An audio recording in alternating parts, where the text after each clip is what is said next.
Ayun po sir. Ito po yung code ko. And grade calculator po ang napili kong code. And if else po yung napili ko.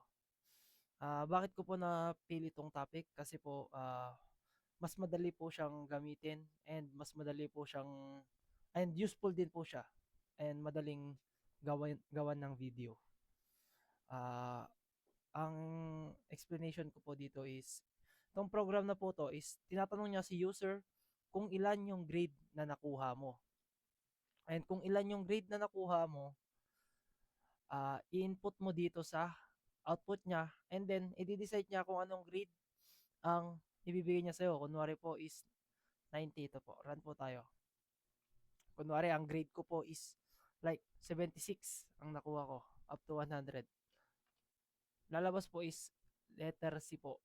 Kasi above po siya ng 70. Ayan po siya, sir. And paano po nag-work yung system? Yung system, yung if else, yung calculator.